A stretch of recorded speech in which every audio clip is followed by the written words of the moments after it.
Tonight, we have a story you'll see only here on NewsNation. We're going in depth on a major impact of the pandemic. It has created a doomsday scenario for some of the biggest transit agencies in our country, wiping out revenue from commuter fares. We're talking about billions on top of billions of dollars in losses. So what, if anything, can be done? NewsNation correspondent Tom Negevin takes a look at the three largest commuter transit systems to find out. Mitchell White on his regular commute back and forth between Brooklyn and Manhattan. It's an hour. It's a grind. And for Mitchell, it's a lifeline. It doesn't matter how many people are vaccinated, how many offices are open. If nobody can get to where they need to go, then there's not going to be a reopening of New York City. New York in the time of COVID-19. It's not the same for anyone. Thousands have left, countless others work from home. The city is in dire financial straits, and a comeback can't happen without a way to get there.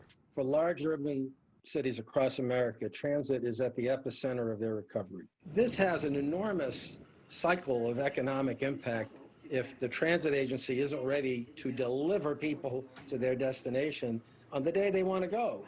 That's the issue they're grappling with in major cities across the country. For the economy to come back, transit needs to be ready, even when no one's using it. Like in the D.C. suburbs, where ridership's been down by as much as 90%.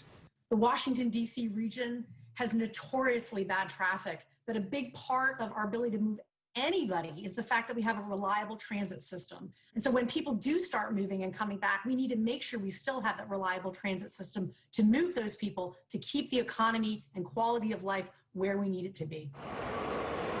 So let's look at it by the numbers. Washington's metropolitan area transit authority is looking at eliminating weekend rail service for the first time ever, as it struggles to close a nearly $500 million deficit. A bigger number in Boston, $579 million. The Massachusetts Bay Transportation Authority considering big cuts to subway, commuter rail, bus, and ferry service. But take a look at New York.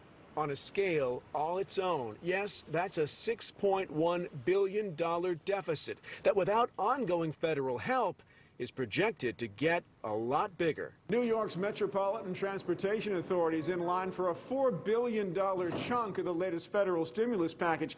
But for the nation's largest transit system, all $4 billion really buys is time. The money will get the MTA into the new year, but there will still be the possibility of thousands of layoffs with an economic ripple effect. Conservative think tank the Manhattan Institute has made a study of it. New York City's lifeblood is its subway system. If the MTA's promised cuts do come through absent federal aid, New York City's recovery will be years farther off in the future. There's a great concern, and my point is that transit really isn't an option. Congressman Jesus Garcia is a member of the Future of Transportation Caucus. He worries deep cuts will drive commuters away, plunging mass transit into a death spiral. And obviously, with the pandemic, transit agencies are hurting. Their revenues have plummeted, and they need help from Washington right now. The way urban environments will survive this is to adapt to it. And that's why transit agencies can't just be passive about it. They've really got to be active participants, offering service and having that service ready on day one when people need it. Then there's the risk of running fewer, more crowded trains during a pandemic. Getting on a crowded subway, getting packed in like sardines. In April, Mitchell White lost his father to COVID-19. He understands the risk of getting on a packed train better than most. Having to worry about, does the person, next to me have COVID, and you can't step away from them. It's a horrible situation to put people in.